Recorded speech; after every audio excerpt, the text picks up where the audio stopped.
ஏராளம் விஷயங்களை நமக்கு சொல்லி தந்திருக்கிறது. இன்றைக்கு இந்த ஜும்மாவிலே 3 விஷயத்தை உங்களோடு நான் பகிர இருக்கிறேன். நபிகள் நாயகம் ஸல்லல்லாஹு அலைஹி வஸல்லம் அல்லாஹ் மனிதர்களுக்கு கொடுக்கக்கூடிய கண்ணியம் இந்த 3 வழியாக கிடைக்கிறது. நாம் இந்த ஜும்மாவின் உரையிலிருந்து எடுத்துக்கொள்ள வேண்டிய பாடம், இந்த 3 ஏதேனும் ஒன்றில் என் பெயர் வந்துவிடுமா என்பதை மட்டுமே சீர்தூக்கி பார்க்க நாம் கடமைப்பட்டிருக்கிறோம். முஸ்லிம் ஷரீஃபிலே வரக்கூடிய ஹதீஸ், ஹஜ்ரத் சய்யிதுனா அபூ ஹுரைரா ரலியல்லாஹு தஆலா அன்ஹு அறிவிப்பு செய்யக்கூடிய ஹதீஸ். நபிகள் நாயகம் ஸல்லல்லாஹு அலைஹி வஸல்லம் 3 விஷயத்தை சொன்னாங்க.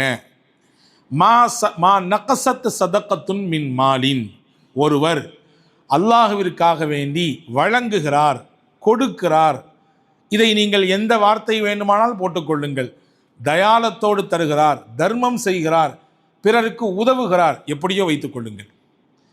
ஒருவர் செய்தால் அந்த கொடுத்தல் இருக்கிறதே, அந்த சதக்கா இருக்கிறதே, அவருடைய பொருளாதாரத்தை குறைக்காது. பையிலேருந்து காசை எடுத்து கொடுக்கும் பொழுது நமக்கு தெரியுது, நான் வச்சிருந்த பைசால ஒரு 100 ரூபாய் கம்மி ஆயிடுச்சுன்னு. நான் வீட்டிலேருந்து வெளியே வரும்பொழுது இந்த குறிப்பிட்ட ஜாமானை வாங்கிறதுக்குன்னு எடுத்து வச்ச பணத்திலிருந்து ஒரு 200 ரூபாய் எடுத்து கொடுத்துட்டேன், ஒரு 500 ரூபாய் எடுத்து இன்னாருக்கு தந்து விட்டேன். அப்போ என் பர்ஸில் இருந்து ஒரு குறிப்பிட்ட தொகை வெளியாகிவிட்டது, இருக்கிற தொகையின் அளவு குறைந்து விட்டது. அல்லாஹுவின் தூதர் சொன்னார்கள், சதகா பொருளாதாரத்தை குறைக்காது. நாம் கணக்கிடுவோம் குறைந்து விட்டது என்று, அல்லாஹுவின் தூதர் சொன்னார்கள் குறைக்காது. 2வது, ஃபமா ஜாதல்லாஹு அப்தன் பி அஃப்வின் இல்லா இஸ்ஸா, நமக்கு ஏதோ ஒரு சந்தர்ப்பத்தில் யாரோ ஒருவர் அல்லது நமக்கு தெரிந்தவரே வைத்துக் கொள்ளுங்கள், நம்முடைய உறவுக்காரரே, நம்மோடு பழகியவரே, நமக்கு நெருக்கமானவரே நமக்கு எதிராக செயல்பட்டு விட்டார், நமக்கு எதிராக குழிபறித்து விட்டார், வைத்துக் கொள்ளுங்கள், ஏதோ நம்மை செய்து விட்டார். அதனுடைய ரணம், வலி நம்மை போட்டு குடைந்து தள்ளுகிறது. இப்படியா செய்வார் மனுஷன்? எவ்வளவு தூரம் பழகினேன், எவ்வளவு தூரம் நான் அவருக்கு கரிசனத்தோடு நடந்துக்கிட்டேன், எம்புட்டு அவரின் மீது நான் இறக்கப்பட்டேன், எவ்வளவு அவரின் நலவின் மீது நான் ஆசைப்பட்டேன். அவர் விரும்பினாரோ இல்லையோ, அவர் நல்லா இருக்கும்னு நான் நினச்சேனே, ஆனால் எனக்கு அப்படி பண்ணி போட்டாரு அப்படின்னு நினைக்கக்கூடிய ஒரு செயல், உங்களுக்கு சங்கடத்தை தந்த ஒரு செயல், அந்த சங்கடத்தை அல்லாஹ்விற்காக வேண்டி இவர் மன்னித்தார். நபி சொன்னார்கள், மன்னிக்கக்கூடியவருக்கு அல்லாஹ் கண்ணியத்தை கொண்டு சேர்த்து விடுவான். ஏயா நீலாம் மனுஷனா? எப்படியா அவனெல்லாம் நீ பார்த்து இன்னும் மன்னிக்கிற? எப்படி உனக்கு மனசு வருது? எப்படி அவர்கிட்ட நீ போய் பேச முடியுது? எப்படி தினமும் உங்கள் அத்தாவை பற்றி பேசினாரு? உன்னுடைய எதிர்காலத்துக்கு எவ்வளவு சூனியம் செஞ்சார் தெரியுமா? அவர் எவ்வளவு தடைக்கல்லாக இருந்தார் தெரியுமா? அவர்கிட்ட போய் மறுபடியும் உறவு வச்சிருக்க, அவர்கிட்ட போய் மறுபடியும் தொடர்பு கொள்ற, இப்படி மனுஷன் தானா நீ என்று 4 பேர் என்னை பார்த்து உதாசீனமாக பேசினாலும் அல்லாஹ் தூதர் சொன்னார்கள், அல்லாஹ் இவர் அந்த மன்னிப்பை வழங்கியதினாலே இவருக்கு கண்ணியத்தை தருவான். இது 2வது. 3வது சொன்னாங்க, வமா தவால அஹதுன் லில்லா, அல்லாஹ்விற்காக வேண்டி ஒருவர் ஒரு இடத்தில் பணிந்து போகிறார். அவர் பணியணும்னு அவசியமே இல்லை, இருந்தாலும் அல்லாஹ் அவருக்காண்டி பணிஞ்சு போறாரு. எப்பொழுதுமே நிமிர்ந்து நடந்தவன் நான், இவங்களுக்கு முன்னாடி நான் எப்படி குனிகிறது? இவங்க சொல்றதுக்கெல்லாம் கொட்டெல்லாம் குனிஞ்சுக்கிட்டே இருக்கிறதா? இவங்க சொல்றதுக்கெல்லாம் நான் தலையாட்டிகிட்டே இருக்கிறதா? அது எப்படி முடியும்? அப்படின்லாம் கேட்கல. அல்லாஹ்விற்காக வேண்டி அந்த இடத்தில் அவர் கொஞ்சம் பணிவை மேற்கொண்டார். ரசூலுல்லாஹ் சொன்னார்கள், இல்லா ரஃபஅஹுல்லாஹ், அவர் செய்த பணிவுனாலே அல்லாஹ் அவருக்கு உயர்வை தருவான். 3 விஷயத்தை சொல்றாங்க. யதார்த்தத்தில் நம்ம யோசிச்சா அதுக்கு ஆப்போசிட்டாக தெரியும். ரசூல் சொல்றாங்க, இந்த 3 செஞ்சீங்கன்னா உங்களுக்கு 3 பலன் கிடைக்கும். முதல் விஷயம் என்ன? அல்லாஹ்விற்காக வேண்டி நீங்கள் வழங்கினால் உங்கள் பொருளாதாரத்தை அல்லாஹ் குறைக்க மாட்டான். அல் குர்ஆனிலே ஒரு வசனம் பாருங்கள், வமா அன்ஃபக்தும் மின் ஷையின், அல்லாஹ்விற்காக வேண்டி நீங்கள் என்ன செலவு செய்தாலும் அது குறைவோ கூடுதலோ, இங்கே அளவுலாம் கிடையாது, இங்கே அளவெல்லாம் கிடையாது, குறைந்தபட்ச தொகையாகினும் சரி, அதிகபட்சமான நீங்கள் செய்யக்கூடிய செலவினங்களாகினும் சரி, அல்லாஹ்விற்காக வேண்டி முன்வைத்து நீங்கள் செய்தால் அல்லாஹ் சொல்றான், ஃபஹுவ யுஹ்லிஃபு, அல்லாஹ் அதை உங்களுக்கு அப்படி திருப்பி தருவான்றான். இதான் அர்த்தம் இதற்கு. ஃபஹுவ யுஹ்லிஃபு, அல்லாஹ் உங்களுக்கு பகரம் தருவான். அல்லாஹ் பகரம் தந்தா எப்படிங்க குறையும் பொருளாதாரம்? அல்லாஹ் தர்றேன்றான், நான் திருப்பி கொடுப்பேன்றான். நீ கொடு, நான் உனக்கு திருப்பி தர்றேன். நம்ம வாங்குவோம், திருப்பி அதே பொருளை திருப்பி கொடுப்போம். கைமாத்தா வாங்குவோம், திருப்பி அந்த குறிப்பிட்ட நபர் கேட்கும் பொழுது மறுபடியும் அதே தொகையை திருப்பி தருவோம். கைமாத்தாக வாங்குவோம், ஒரு காரியத்திற்காக அது முடிந்ததற்கு பிறகு அதே விஷயத்தை திருப்பி தருவோம். அல்லாஹ் நீங்கள் அவனுக்காக வேண்டி கொடுத்தால் அவனும் திருப்பி தருவான். ஆனால் என்ன வித்தியாசம்? அவனுடைய திருப்பி வழங்குதல் இருக்குதே பன்மடங்காக இருக்கும், அது ஜாஸ்தியாக இருக்கும், அது பரக்கத்தாக இருக்கும், அது அருள் வளங்களை தாங்கி நிற்கும். எனவே தான் அல்லாஹ் அல் குர்ஆனிலே வமா அன்ஃபக்தும் மின் ஷை ஃபஹுவ யுஹ்லிஃபு, என்ன நீங்கள் கொடுத்தாலும், இந்த இடத்துல ஷை என்ற வார்த்தையை அல்லாஹ் பயன்படுத்துகிறான். ரொம்ப குறைந்த மனிதர்களின் பார்வையில் அற்பமான விஷயமாக இருந்தாலும் சரியே, அல்லாஹ்வுக்கு கொடுத்தீங்க, அல்லாஹ் உங்களுக்கு கண்டிப்பாக திருப்பி தருவான்.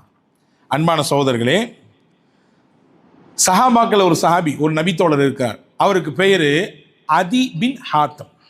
அதி பின் ஹாத்தம் ஒரு பெரிய அரச குடும்பத்தில் வந்தவர்.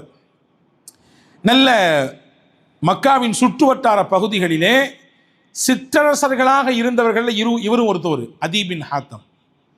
பிற்காலத்தில் அல்லாஹ்வினுடைய தூதரை சந்தித்து இஸ்லாத்தை ஏற்றுக்கொள்ளக்கூடிய வாய்ப்பை அல்லாஹ் வழங்கினார். ஆனால் இவங்களுடைய வம்சத்தில் பெருசாக வேறு யாருக்கும் சஹாபியத்து என்கின்ற அந்த நபித்தோழர் என்கின்ற அந்த பாக்கியம் கிடைக்கல. இவருக்கு எப்படி கிடைச்சதுன்னா, அல்லாஹ்வுடைய நாட்டம் ஒன்று, இன்னொன்று கூடுதலாக விஷயம் என்ன தெரியுமா? இவங்க அப்பாவிடத்தில் இருந்த சிறப்பு இயல்பு, இவருடைய தந்தை இடத்துல இருந்த சிறப்பு குணம் என்ன இருந்தது அவரிடத்தில்? அவர் தந்தை யார் அப்படின்னா, மிகப்பெரிய கொடை வள்ளல் என்று அந்த காலத்தில் பெயர் எடுத்தவர் ஹாத்தம் தை. பெரும் கொடை வள்ளல், அள்ளி அள்ளி வழங்கி கொண்டே இருப்பார். கொடுப்பது மட்டும்தான் அவருக்கு மனநிறைவை தரும், கொடுப்பது மட்டும்தான் அவருக்கு சந்தோஷத்தை தரும். அழுவார் சில நேரங்களிலே. ஏன் அழுகிறாரு? ஏதாவது நினைச்சது நடக்கலை நினைச்சா, அல்லது நமக்கு வந்து சேர வேண்டிய பொருள், நமக்கு வந்து சேர வேண்டிய விஷயங்கள் எல்லாம் தடப்பட்டு நிற்கிதே, இப்படி லாஸ் ஆயிடுவோமோ என்று பயந்தா? கிடையாது. ஒருத்தவங்க ஒரு தேவையா வந்து கேட்டு கொடுக்கறதுக்கு அந்த சந்தர்ப்பத்தில் இல்லைன்னு சொன்னா அழுவார். நீங்க கேட்டு என்னால் கொடுக்க முடியலையே அப்படின்னு வருத்தப்படுவார். அன்பான சகோதரர்களே, ஹாத்தம் தையினுடைய வரலாற்றில் இப்படி ஒரு செய்தி வந்திருக்கிறது. பக்கத்து ஊரிலிருந்து ஒரு கூட்டம் வந்தது. இவர் பெரும் கொடை வள்ளல் என்பதை கருதி நினைத்து அவரிடத்தில் ஏதாவது கொஞ்சம் உதவி வாங்கி போகலாம் என்று வந்தார்கள். வந்த உடனேயே வீட்டிலே தடாபுடலால் என்று விருந்து உபசரிப்பு செய்யப்பட்டது. நல்ல வயிறார சாப்பிட வைத்தார். சாப்பிட்டு முடிச்ச உடனே தான் பேசவே செய்யணும், அதுக்கு முன்னாடி பேசப்படாது. சாப்பிட்டு முடிச்சோம், நல்லா சாப்பிட்டீங்களா, வயிறார சாப்பிட்டீங்களா? சாப்பிட்டேன். சரி, இப்போ சொல்லுங்கள் உங்கள் கதையை, என்ன காரியம், நான் என்ன செய்யணும் அப்படின்னு கேட்டார். வந்தவங்க சொன்னாங்க, எங்களுக்கு குதிரை தேவைப்படுது பயணம் பண்ணுறதுக்கு, அங்கிட்டு இங்கிட்டு போயிட்டு வர்றதுக்கு, அவசரத்துக்கு எங்கள் ஊரில் கிராமத்திலேருந்து வெளியே வர்றதுக்கு வாகனம் இல்லை. ஏதாவது ஒரு நிர்பந்த சூழல் என்றால், அவசரம் என்றால் கால்நடையாக வருவது ரொம்ப சிரமமாக இருக்குது. அதனால் உங்கள் வீட்டுக்கு முன்னாடி நாங்கள் வரும் பொழுது 2-3 குதிரை நின்றுச்சு, அதில் ஏதாவது ஒன்று தந்தீங்கன்னு சொன்னால் நாங்கள் என்ன செய்வோம், ரொம்ப ரொம்ப அதுக்கு எங்களுக்கு ஹெல்ப்பாக இருக்கும், ரொம்ப உதவியாக இருக்கும் அப்படின்னு கேட்டாங்க. அதி இப்னு ஹாத்தம் அழுது விட்டார். ஹாத்தம் தை அழுது விட்டார். ஏங்க அழுகுறீங்க? நீங்கள் பெரிய கொடை வல்லன்னு கேள்விப்பட்டோம், என்ன கேட்டால் நீ இல்லைன்னு சொல்லக்கூடியவங்க கேள்விப்பட்டோம், குதிரை தானங்க கேட்டோம், ஏன் அழுகிறீங்கன்னு கேட்டார். அப்போ ஹாத்தம் தை சொன்னாராம்மா, அந்த குதிரையை அறுத்து தான் இப்பொழுது உங்களுக்கு விருந்து படைக்கப்பட்டிருக்கிறது. நீங்கள் வந்துட்டீங்க, உடனே உங்களுக்கு விருந்து செய்ய வேண்டும், தயாரிப்பு செய்ய வேண்டும். உடனடியாக அதை தபுகு செய்துதான் உங்களுக்கான விருந்து ஏற்பாடு செய்யப்பட்டிருக்குது. நீங்கள் கேட்டதை என்னையால் கொடுக்க முடியலையே, வேற குதிரைகள் இருக்கு, ஆனால் நீங்கள் எதை பர்டிகுலராக குறிப்பிட்டு கேட்குறீங்க, அந்த உங்கள் வீட்டுக்கு முன்னாடி நிற்கிது, அதை கொடுங்களேன்னு கேட்குறீங்க. நீங்கள் கேட்டதை என்னையால் கொடுக்க முடியலேன்னு நினச்சி நான் அழுகிறேன்னு சொன்னாரான். அந்த அளவிற்கு கொடைத்தன்மை மிக்கவர் ஹாத்தம் தை. இந்த தன்மை அவர்கிட்ட இருந்ததுனால என்ன பெனிஃபிட்டு அப்படின்னா, அல்லாஹ் அதற்கு பகரமாகத்தான் அவருடைய மகனாருக்கு சஹாபியத் என்கின்ற நபித்தோழர் என்கின்ற அற்புதமான வாய்ப்பை தந்தான். அன்பான சகோதரர்களே, கொடுத்தால் குறையும் என்று நினைப்பது மனித இயல்பு. அல்லாஹ்வின் தூதர் சொல்கிறார்கள், கொடுத்தால் குறையாது, அதிகரிக்கும்.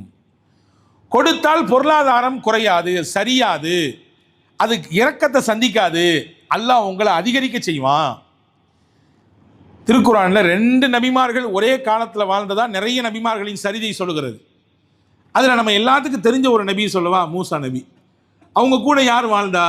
அதே காலகட்டத்தில் ஹாரூன் அலைஹிஸ்ஸலாம் வாழ்ந்தார். 2 பேரும் சகோதர உறவு. அதே நேரத்தில் ஒரே காலகட்டத்தில் வாழ்ந்தவர்கள், ஒரே சர்வாதிகாரிக்கு எதிராக அல்லாஹுவினால் அனுப்பப்பட்டவர்கள். யார் அந்த சர்வாதிகாரி? ஃபிரௌன். மூசா, ஹாரூன் 2 பேரும் நபி. அதில் ஒருத்தவங்க ரசூல். மூசா அலைஹிஸ்ஸலாம் ரசூல், அல்லாஹுடைய தூதர் மட்டுமல்ல, வேதம் வழங்கப்பட்டவர். இந்த 2 பேரும் தொடர்ச்சியாக ஒரு துவாவை செஞ்சுட்டே இருந்தாங்க.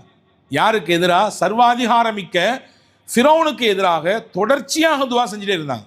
இவன் அட்டுழியன் தாங்கல்ல, இவனுடைய அழுச்சாட்டியன் தாங்கல்ல, தொடர்ச்சியாக மக்களுக்கு எதிராக நீ வன்மத்தோடு செயல்படுறான், ஆட்சி அதிகாரத்தை இவன் எல்லை மீறி பயன்படுத்துகிறான், மக்களை எல்லாம் வதக்கிறான் அப்படின்னு சொல்லி அல்லாஹ்விடத்தில் இந்த 2 நபிமார்களும் துவா செய்தார்கள். அந்த துவா அல்லாஹ் தஆலா 40 வருஷத்துக்கு பின்னாடி கபூல் செஞ்சாங்க. 40 வருஷம். அதுக்கு நிறைய இமாம்கள் அல்லாமா முஜாஹித் ரஹ்மத்துல்லாஹ் சொல்கிறாங்க, தஃப்சீரிலே அத்துர்ருல் மன்சூர் என்று ஒரு நூல் இருக்கிறது. அந்த நூலிலே பதிவு செய்யப்பட்ட விஷயம், அல்லாஹ்விடத்திலே 2 நபிமார்கள் கேட்ட துவாவை அல்லாஹ் கொஞ்சம் தாமதித்தான். கொஞ்சம் என்றால் 40 வருடங்கள் தாமதித்தான். 40 வருஷத்துக்கு பின்னாடி தான் அல்லாஹ் அவர்கள் கேட்ட துவாவை கபூல் செய்தான். அந்த கபூலியத்தினுடைய வெளிப்பாடு ஃபிரௌனுடைய அழிவு. நைலில் மூழ்கி இறந்து போனான ஃபிரௌன்.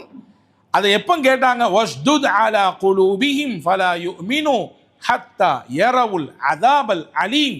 யா அல்லாஹ், இவன் உன்னுடைய நேரடி வேதனையை பார்க்காத வரை இவனுக்கு ஈமானுடைய நசீபு கிடைக்காத போல தெரியுது. எவ்வளவோ எடுத்து சொல்லியாச்சு, ஆனால் அவனுடைய நம்ம சொல்லுவோம்ல மண்டையில் ஏறலன்னு சொல்லுவோம்ல, அந்த மாதிரி அவனுக்கு ஏறல. இவனுக்கு எப்போ ஏறும், எப்போ இவன் புரிவான், எப்போ இவன் தெளிவு வருவான், அதாப அவன் கண்ணால் பார்க்கணும். அதுவரையே தன்னையே இறைவென்று சொல்லிக் கொண்டிருக்கிறான். எனவே உன் வேதனையை அவன் கண் முன்னால் காண்பித்தால்தான் அவனுக்கு இதிலே ஒரு தெளிவு கிடைக்கும். எனவே நீ காட்டு, வேதனையை கொடுன்னு கேட்டான். 40 வருஷத்துக்கு பின்னாடி நல்லா கொடுத்தான். ஏன் இந்த 40 ஆண்டு கால தாமதம்? 2 நபிமார்கள் கேட்டது கொடுத்துருக்கலாமல்ல அப்படின்னா அதற்கு விளக்கம் சொல்கிற அறிஞர்கள் சொல்கிறார்கள், ஃபிரௌன் என்பவன் சர்வாதிகாரி தான். நிறைய அவனிடத்திலே தகாத தன்மைகள் இருந்தது. நிறைய தப்பு பண்ணான், நிறைய அழுச்சாட்டியம் பண்ணான், அநியாயம் பண்ணான், நிறைய பேருடைய வாழ்க்கைக்கு எதிராக இருந்தான். ஆனாலும் அவனிடத்திலே ஒரு சின்ன தன்மை இருந்தது. சொந்தக்காரங்களை விட மாட்டான். கொஞ்சம் தனக்கு உள்ளதை கொடுத்து அரவணைச்சிக்குவான். தனக்கு தெரிந்தவர்கள், அக்கம் பக்கத்தில் இருந்தவர்களை ஒதுக்கி வைக்க மாட்டான். அவர்களின் சிரமத்தில் ஏதோ அவனால் முடிஞ்சதை எடுத்து கொடுத்து கொஞ்சம் அவங்கள கொஞ்சம் பார்த்துக்குவான். கொடுக்கிற தன்மை அவனிடத்தில் கொஞ்சம் ஒட்டி கொண்டிருந்ததினாலே அல்லாஹ் நபிமார்கள் கேட்ட துவாவை கொஞ்சம் நிலையில், அதாவது நிலுவையில் வைத்து கொஞ்ச நாளைக்கு அவனுடைய ஆயுசை நீட்டி கொடுத்தான். அன்பான சகோதரர்களே, கொடுத்தல் என்பது, பிறருக்கு வழங்குதல் என்பது நமக்கே அதை திரும்ப பெறுவதற்கான வழி என்பது மட்டுமல்ல, நம் ஆயுளை நீட்டி தருவதற்கான மிகப்பெரிய வாய்ப்பு என்பதையும் இந்த திருக்குர்ஆனுடைய இந்த வசனத்திற்கான விரிவுரைகளிலே நம்மால் பார்க்க முடிகிறது. எனவே தான் நபிகள் இந்த ஹதீஸின் துவக்கத்திலே மா நகஸத்து சதகத்தும் மின் மாலின், சதகா என்பது தான தர்மம் வழங்குதல் என்பது பொருளாதாரத்தை குறைக்காது, ஆயுசையும் கூட்டும், பொருளாதாரத்தையும் கூட்டும் என்று பெருமானார் சொன்னார்கள். 1. 2வது ரசூலுல்லாஹ் என்ன சொல்றாங்க? ஒமா ஜாதல்லாஹு அப்தன் பி அஃப்வின் இல்லா இஸ்ஸா. ஒருத்தர் செஞ்சதை மன்னிக்கிறார், ஒருத்தருடைய அநியாயத்தை, தனக்கு எதிராக நடந்த அந்த விஷயத்தை மனசார மன்னிக்கிறார். அல்லாஹ் சொல்கிறான், அவருக்கு இந்த மன்னிப்பின் வழியாக கண்ணியத்தை அல்லாஹ் கொடுப்பான், உயர்வை அல்லாஹ் தருவான். நபிகள் நாயகம் ஸல்லல்லாஹு அலைஹி வஸல்லம் சொன்ன ஹதீஸ் ஹாக்கிமிலே பதிவாக இருக்கிறது.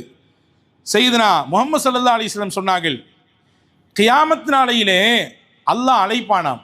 எப்படி அழைப்பானாம்? நாதா முனாதின் யகூல் ஐனல் ஆஃபூன அனின்னாஸ் ஜனங்கள் செய்த குற்றங்களை தவறுகளை எல்லாம் மன்னித்தார்களே உலகத்திலே, சுரணையே இல்லையா உனக்கு?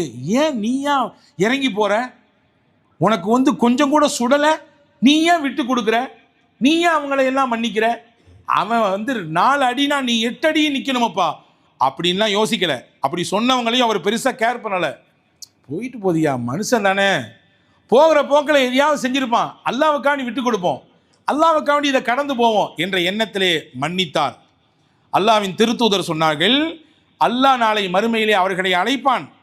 அழைத்து தனக்கு முன்னால் நிப்பாட்டி வைத்து மலக்குகள் சொல்வாங்களாம், ஹலும்மு இலா ரப்பிக்கும் ஓ ஹுது உஜூரக்கும், உங்கள் ரப்பிட்ட போங்க, உங்களை அல்லாஹ் எதிர்பார்த்துட்டு இருக்கிறான். உலகத்தில் எத்தனை பேரை மன்னிச்சிங்க நீங்க? எத்தனை பேரை நீங்க கரிசனம் காட்டினீங்க? நீங்க உங்க ரப்பு உங்களை எதிர்பார்த்துட்டு இருக்கான், போங்க. நீங்க மன்னித்ததற்கான கூலி என்னன்றதை அவன் தருவான், வாங்கிக்குங்க அப்படின்னு அல்லாஹுடைய சன்னிதானத்திலே மன்னித்த அந்த மாண்பாளர்களுக்கு சொல்லப்பட்டது மட்டுமல்ல, உலகத்தில் யாரையெல்லாம் மன்னிச்சாங்களோ எல்லாத்துக்கும் இன்னைக்கு நான் கொடுக்கக்கூடிய கூலி என்ன தெரியுமா? ஐயதுஹுலஹு அல் ஜன்னா, நான் அவங்களுக்கு சொர்க்கத்தை கொடுக்க போறேன். உலகத்தில் பெருசுபடுத்தாம மன்னிச்சு விட்டாங்கல்ல, மனசு இறங்கி கீழே வந்தாங்கல்ல, அந்த அம்மா கொப்புல நினைச்சு அந்த மனிதர் பெரிய உயரத்தில் நின்றார், நான்லாம் வரமாட்டேன், தேவைன்னா அவன் வரட்டும் பார்த்துக்கலாம் என்று அவர் உச்சாணி கொம்பில் நின்று ஆடிக்கொண்டிருந்தார். இவரும் அதுக்கு ஈக்குவலாக போய் நிற்கல, இறங்கி போய் பரவாயில்ல, நம்ம கூட பிறந்தவன் தானே, பரவாயில்ல, நம்ம நண்பன் தானே, நம்மளுடைய க்ளோஸ் ஃப்ரெண்டு தானே, சின்னதுலேருந்தே பழகினவங்க தானே, நம்ம வீட்டுக்கு எதிர் வீட்டுக்காரர் தானே, ஒரே ஃப்ளாட்டில் இருக்கக்கூடிய ஆட்கள் தானே, என்ன பெருசாகிற போது, நான் போய் சலாம் சொல்லிக்கிறேன், நான் போய் அவர்கிட்ட சலாம் சொல்லி பேசிக்கிறேன், என்ன ஏதுன்னு விசாரிச்சுக்கிறேன், என் வீட்டு கல்யாணம் வருது, நான் போய் கூப்பிட்டுக்கிறேன், எனக்கு எதிராக அவன் என்ன மனநிலையில் இருந்தாலும் சரிதான், எவ்வளவு தூரம் எனக்கு எதிராக அவன் செயல்பட்டு இருந்தாலும் சரிதான், நான் அதெல்லாம் இப்போ விட்டுறேன், நான் போய் கூப்பிட போகிறேன் என்ற எண்ணத்திலே அந்த மாண்போடு சென்றார். அல்லாஹ் சொல்கிறான், அல்லாஹ்வின் திருத்தூதர் சொல்கிறார்கள், நாளை மறுமையிலே அல்லாஹ்வின் சன்னிதானத்தில் அழைக்கப்பட்டு அவர்களுக்கு அல்லாஹ் கொடுக்கக்கூடிய வெகுமதி என்ன தெரியுமா? சொர்க்கம்தான் வெகுமதின்னு நாங்கள் சொல்கிறோம். சொர்க்கத்தை தான் கொடுப்பான்ல. ஏன் இந்த உலகத்தில் மன்னிச்சிங்கல்ல, இந்த உலகத்தில் பெருசுபடுத்தாமல் இருந்தீங்கல்ல, பெருசாக மனசில் வச்சுட்டு வஞ்சகத்தோடு நீங்களும் அவங்கள மாதிரி சுற்றிக்கிட்டு இருக்கலையே, உங்களுக்கு ஆப்போசிட்டில் இருக்கக்கூடியவங்க வஞ்சகத்தோடு சுற்றுனாங்கன்றதுனால நீங்களும் அப்படி வஞ்சகத்தோடு நீங்கள் நினைக்கலையே, விட்டீங்கல்ல, எல்லாத்தையும் இறக்கி விட்டீங்கல்ல, அல்லாஹ் உங்களுக்கு தரக்கூடிய கூலி இது என்று நபிகள் நாயகம் ஸல்லல்லாஹு அலைஹி வஸல்லம் சொல்லக்கூடிய ஹதீஸ் ஹாக்கிம் ஷரீஃபிலே இடம்பெற்றிருக்கிறது. அருமை சகோதரர்களே, திருக்குர்ஆனிலே சூரத்து நூர் என்ற ஒரு அத்தியாயம் இருக்குது. நம்ம எல்லாரும் படிக்க வேண்டியது, வீட்டில் கண்டிப்பாக பிள்ளைங்களுக்கு பெண்களுக்கு கற்றுக் கொடுக்க வேண்டிய அத்தியாயம். நீங்கள் நன்றாக பதிவு செய்யுங்கள் இந்த வார்த்தையை. அல்லாஹ்வின் தூதரின் அருமை தோழர் உமர் ரலியல்லாஹு சொன்னார்கள், அல்லிமூ நிசாஅக்கும் சூரத்தன் நூர், உங்கள் வீட்டு பெண்களுக்கு சூரா நூரை கற்றுக் கொடுங்கள். சூரா நூர்ல பெண்களுடைய நிறைய செய்தி இருக்குது. பெண்களுக்கு மட்டும் செய்தி இல்லை, ஆண்களுக்கு இருக்குது. ஆனால் பெண்கள் கவனிக்க வேண்டிய எக்கச்சக்கமான தகவல் அதில் இருக்கிறது. அந்த நூர் அத்தியாயத்தில் தான் அல்லாஹு தாலா ஆயிஷா அம்மா தொடர்பாக ஒரு 10 வசனத்தை அல்லாஹ் இறக்கியிருக்கான். தேவையில்லாமல் நபிகளுக்கும் சஹாபாக்களுக்கும் தொந்தரவு செய்யணுன்ற எண்ணத்தில் ஆயிஷா ரலியல்லாஹு மீது செய்யாத ஒரு குற்றத்தை சுமத்தி அவதூறு கூறி தலைக்குனிவை ஏற்படுத்தணும் அப்படின்னு அங்கிருந்த முனாஃபிக்குகள் நினைச்சாங்க. பெரிய நிகழ்வு, சுருக்கமாக சொல்கிறேன். கடைசியில் அது காட்டுத்தீ மாதிரி பரவச்சு. நமக்கு தான் தெரியுமே, நல்லது வேகமாக போகாது, ஸ்லோவாக தான் போகும். அதே ஒரு கெட்டது வேக வேகமாக பரவும். 4 பேருக்கு இல்லை, 40 பேருக்கு இல்லை, 400 பேருக்கு போய் சேரும். நல்லதை பரப்புரை செய்வதை விட பொதுவாகவே தீய விஷயங்களை பரப்புரை செய்பவர்கள் உலகத்தில் அதிகம். எனவே இந்த செய்தி ஸ்பிரிட் ஆகணுன்றது தான் முனாஃபிகளுடைய எண்ணம். ஆயிஷா அம்மா மீது ஒரு தவறான குற்றச்சாட்டு இன்னொரு ஆணோட சம்பந்தப்படுத்தி ஒரு அவதூறு வழக்கு, அது அப்படி பரவுச்சு. எந்த அளவுக்குன்னா ரசூலுல்லாவுக்கே மனசு பெரிய கஷ்டமாகி போச்சு. ஆயிஷா அம்மாவை நீ உங்கள் அத்தா வீட்டில் போய் இருமா அப்படின்ட்டாங்க. ஆயிஷா அம்மாவை அத்தா வீட்டில் போய் இருந்துட்டாங்க. இதில் நிறைய பேர் சம்பந்தப்பட்டவங்க, முக்கியமான குற்றவாளி முனாஃபிக்கின்கள். பின்னாடி இருந்து நிறைய பேர் கொஞ்சம் அதை ஊதி விட்டாங்க. அது ஆஃபாக இருந்தாலும் சில பேர் இருக்கிறாங்க ஊதி பெருசாக்குறது. நீங்கள் எப்படி அதை விடலாம்? கேட்டு தான் ஆகணும், கேட்காமலாம் விடக்கூடாது. அது எப்படி அவர் பேசலாம்? அவர் வீட்டில் பெரியவங்க, நீங்கள் முக்கியத்துவமான நபர், நீங்கள் வீட்டினுடைய தலைவர், நீங்கள் சின்ன பையன், அவன் பேசலாமா? கேளுங்க அப்படின்னு சொல்லி அணைஞ்சதையும் ஊதி விடக்கூடிய ஆட்கள் நிறைய உண்டு இல்லையா? அந்த மாதிரி ஆயிஷா அம்மாவுடைய இந்த விஷயத்தை நிறைய பேர் ஊதி விட்டாங்க. அதில் சில முஸ்லீம்களும் பங்கெடுத்துட்டாங்க. அந்த முஸ்லீம்களில் ஒருத்தவர் தான் மிஸ்தாஹ் அப்படின்னு சொல்லி ஒருத்தவர். யார் இந்த மிஸ்தாஹ்? அபூபக்கர் ரலியல்லாஹு தான் அவங்க மாதம் மாதம் ஹெல்ப் பண்ணுறாங்க அவருக்கு. அபூபக்கர் ரலியல்லாஹு யார்? ஆயிஷா அம்மாவுடைய வாப்பா, அத்தா. ஆயிஷா அம்மாவுடைய அத்தா யார்? அபூபக்கர் ரலியல்லாஹு. இவருடைய உதவித்தொகையை வாங்கி கொண்டு தான் அவருடைய ஜீவனாம்சமே கழியுது. அவருடைய வாழ்க்கையை அப்படி தான் ஓடுது. அபூபக்கர் ரலியல்லாஹு தான் ஹெல்ப் பண்ணுறாங்க. மறைமுகமாக செஞ்சாங்க, பெருசாக வெளிப்படுத்தி கிடையாது. ஆனால் இந்த செய்தி கேள்விப்பட்ட பொண்ணு ஆயிஷா அம்மாவுக்கும் சங்கடம். அதை விட பெரிய சங்கடம் யாருக்கு தெரியுமா? நம்மள்கிட்ட உதவியை வாங்கிட்டு நம்ம பிள்ளையினுடைய தேவையில்லாத விஷயத்தில் இவர் மூக்க நுழைச்சி நம்ம பிள்ளையை தவறாக கற்பிதம் செய்வதற்கு அவதூறு பரப்புவதற்கு இவர் ஒரு காரணம் ஆகிட்டாரு. வலிச்சுது அபூபக்கர் ரலியல்லாஹு. எல்லாத்துக்கும் மனுஷனாக இருக்கக்கூடிய எல்லாருக்குமே ஏற்படக்கூடிய வழி தானே, எண்ணம் தானே. உடனே சொன்னாங்க அபூபக்கர் ரலியல்லாஹு அன்ஹு, வல்லாஹி லா அன்ஃபிகு அலா மிஸ்தஹின் ஷையன் அபதா. அல்லாஹ் மீ சத்தியமாக சொல்கிறேன், இனிமே ஒத்த ரூபா கொடுக்க மாட்டேன் அவருக்கு. இந்த மாதத்தோடு கட்டு எல்லாம், அடுத்த மாதத்துலேருந்து ஒரு ரூபா அவர் கொடுக்கறதில்ல. ஏன்னா நம்ம சொல்லுவோம், என் வீட்டு சாப்பாடையே சாப்பிட்டு எனக்கு எதிராக பேசுறியா? அதே மாதிரி நான் தந்த உதவி பணத்தை வாங்கிக்கிட்டு ஏன் பிள்ளையினுடைய அவதூறில் நீ பங்கெடுத்துட்டியே, எவ்வளோ பெரிய இது தப்பு, இது கொடுக்க மாட்டேன்ட்டான். நல்லவங்க சில நேரத்தில் அறச்சீற்றத்தோடு பொங்குறது கூட அல்லாவுக்கு பிடிக்காது. நல்லவங்க, அல்லாவுக்கு நேசர்களாக இருக்கக்கூடியவர்கள், மனிதர்களின் இயல்பாக வரக்கூடிய வெளிப்படுத்தக்கூடிய அந்த கோபதாபங்களும் கூட அல்லாவிற்கு அவர்களுடைய குர்பு, அவர்களுடைய நெருக்கத்தை வைத்து அல்லாவுக்கு அது இஷ்டப்படாது. உடனே அல்லாஹ் வசனத்தை இறக்கிட்டான். நீங்கள் எப்படிங்க அப்படி சொல்லலாம்? நான் மன்னிக்க மாட்டேன் கொடுக்க மாட்டேன் எப்படி சொல்லலாம்? நீங்கள் வல்யாஃபு வல்யஸ்வஹு, அவர்கள் மன்னிக்கட்டும், அதை கடந்து போகட்டும். அலா துஹிப்பூன அன் யக்ஃபிரல்லாஹு லக்கும், அல்லாஹ் உங்களை மன்னிக்கணும் நீங்கள் விரும்ப மாட்டீங்களா? நீங்கள் செஞ்ச தப்பு தவறையெல்லாம் அல்லாஹ் உங்களை மன்னிக்கணும்னு விரும்ப மாட்டீங்களா? அதே மாதிரி உங்களுக்கு, உங்கள் குடும்பத்துக்கு, உங்கள் பிள்ளைக்கு ஆப்போசிட்டாக அவதூறில் அவர் பங்கெடுத்துட்டாரு, தெரிஞ்சோ தெரியாமல் நடந்து போச்சு. அதை காரணமாக வச்சு மனசுலேயே வச்சுட்டு எத்தனை நாள் வாழ போகிறீங்க? விட்டு விடுங்க, அல்லாஹ் உங்களை மன்னிச்சிடுவான், நீங்கள் மன்னிச்சிடுங்க. அல்லாஹ் மன்னிக்கணும் நீங்கள் விரும்ப மாட்டீங்களா? கேட்டால் பார்த்தீங்களா, கேள்வியாக வச்சான் அல்லாஹ். உடனே அழுதுகிட்டே வந்தாங்க அபூபக்கர் ரலியல்லாஹு ரசூலுல்லாஹ்க்கு முன்னாடி அழுதுகிட்டே வந்தாங்க. அவங்க சொன்னாங்க, யா ரசூலல்லாஹ், அல்லாஹ் என்னைய மன்னிக்கணும் தான் நான் ஆசைப்படுறேன், அதுக்கு தானே வாழ்கிறேன். என் வாழ்க்கையில் நடந்து போன தப்பு தவறு எல்லாத்தையும் அல்லாஹ் என்னை மன்னிக்கணுமே. அப்போ நான் அவரை மன்னிக்காட்டி அல்லாஹ் என்னை மன்னிக்க மாட்டானா? அப்படின்னா உடனே நான் மன்னிச்சிடுறேன், இனிமேல் சொல்ல மாட்டேன். சொல்லப்போனால் நான் போன மாதம் கொடுத்ததை விட கூடுதலாக கொடுப்பேன். இனிமேல் மிஸ்தஹுக்கு இன்னும் அதிகமாக கொடுப்பேன். என் மனசில் அந்த வன்மை ஏற்பட்டு போச்சு, அல்லாஹ் என்னை மன்னிச்சிரு, அப்படி செஞ்சிடக்கூடாதுன்னு நினச்சிடல, அல்லாஹ் என்னை மன்னிச்சிருன்னு சொன்னான். அன்பான சகோதரர்களே, ஒரு மனிதனின் கண்ணியம் எங்கே வெளிப்படும் என்றால் அவர் உள்ளத்திலே தேக்கி வைத்திருக்கக்கூடிய வன்மத்தில் அல்ல, அவர் நாவால் மனதால் தனக்கு எதிராக நடந்தவர்களையும் அல்லாஹ்விற்காக வேண்டி பொறுத்து மன்னித்து கடந்து போகிறாரே, அங்கேதான் அவரின் கண்ணியம் வெளிப்படும், அவருடைய உயர்ந்த தன்மை வெளிப்படும். என்னதான் ஆனாலும் பெரிய மனுஷன் தாங்க சொல்கிறாங்களா இல்லையா? என்னதான் ஆனாலும் அவருடைய தன்மைக்கு தக்கவாறு நடந்துக்கிட்டார் பாருங்க. படித்தவர் தான், தெரிஞ்ச அது அந்த அந்த அனுபவப்பட்டவர் தான். சில்லறத்தனமாக நடக்கலையே, சின்ன பிள்ளைதனமாக நடக்கலையே அப்படின்னு சொல்கிறோமா இல்லையா? எனவே கண்ணியம் மன்னிப்பின் வழியாக கிடைக்கும். ரெண்டாவது ரசூலுல்லாஹ் சொன்னாங்க. மூணாவது சொன்னாங்க ரசூலுல்லாஹ், வமா தவால அஹதுன் லில்லாஹ் இல்லா ரஃபஅஹுல்லாஹ். அல்லாஹ்வுக்காக வேண்டி நீங்கள் பணிஞ்சு போனீங்கன்னா அல்லாஹ் உங்களை உயர்த்திக்கிட்டே இருப்பான். இந்த இடத்துலலாம் என்னையால் வந்து விட்டு கொடுக்க முடியாதுங்க. நான் எடுத்த ஸ்டாண்டு தான், அதுலேருந்து நான் வெளியே வர முடியாது. அது என்ன, என் கருத்துக்கும் அவரு கருத்துக்கும் முட்டி மோச்சுன்னா அவரு கருத்தா நீங்கள் ஏற்றுக்கீங்களா? என்னை ஏற்றுக்க மாட்டீங்களா? அப்போ எனக்கு என்ன மதிப்பு? இந்த வீட்டில் எனக்கு என்ன மரியாதை? இந்த நிறுவனத்தில் எனக்கு என்ன மரியாதை? எத்தனை வருஷம் நான் பணி செஞ்சுட்டு இருக்கிறேன். நேற்று வந்த பையன் அவர் பேசுகிறார், அவர் ஏற்றுக்கிறீங்க, நான் சொல்கிறது கேட்க மாட்டேங்கிறீங்க என்று விதண்டாவாதம் செய்ய மாட்டார். சில இடங்களில் பணிவது நம் உயர்வுக்கு காரணமாக இருக்கும். அல்லாஹ்வின் தூதர் ஸல்லல்லாஹு அலைஹி வஸல்லம் உலகம் முழுக்க, அவர்கள் வாழ்ந்த காலம் முழுக்க எங்கேயாவது விதண்டாவாதம் பேசுனாங்களான்னு வரலாற்றை பாருங்க, கிடையவே கிடையாது. எங்கேயாவது யாருக்காவது ஆப்போசிட்ல எதிரும் புதிருமா நின்று நீயா நானா அப்படின்னு ஃபைட் பண்ணாங்களான்னு பாருங்க, கிடையவே கிடையாது. விட்டு கொடுத்து தட்டி கொடுத்து போய்கிட்டே இருந்தாங்க. மக்காவின் வரலாறு அதற்கு மிகப்பெரிய சான்று. யூசுப் அலைஹிஸ்ஸலாம அவங்களுடைய சகோதரர்கள்லாம் என்ன செஞ்சாங்க? பொறாமையில் பொங்கி, நல்லா புரிஞ்சுக்கணும் ஒரு விஷயத்தை, யார் பொறாமைப்படுகிறார்களோ அவர்களுக்குத்தான் நோய், நமக்கு ஒன்று வரப்போகிறது இல்லை. நம்முடைய வளர்ச்சியை கண்டு, நம்முடைய முன்னேற்றத்தை கண்டு, நம்முடைய உயர்வை கண்டு, நமக்கு இந்த சமூகம் தரக்கூடிய அங்கீகாரத்தை கண்டு, நாம் உண்மையாக இருக்கிறோம், நேர்மையாக இருக்கிறோம், அல்லாஹ்வுக்கு பயந்து வாழ்றோம், அது சில பேருக்கு பிடிக்க மாட்டேங்குன்னா அதனால் நம்ம கவலைப்பட தேவையில்லை. நம்ம பாடு நம்ம வயலில் போயிட்டே இருக்க வேண்டியது. யூசுப் அலைஹிஸ்ஸலாமை பிடிக்கவில்லை சகோதரர்களுக்கு. என்ன செஞ்சாங்க? தூக்கி கிணத்துல போட்டாங்களா? கிணத்துல போட்டது மட்டும் இல்லை, அடுத்து என்ன ஆனாங்க? சந்தையில் விற்கப்பட்டாங்க, அடிமையாக போனாங்க, அதற்கடுத்து சிறை கூடத்துக்கு போனாங்க. எவ்வளவு கஷ்டம்! எல்லாமே பின்னாடி யாரு? எதனுடைய வெளிப்பாடு?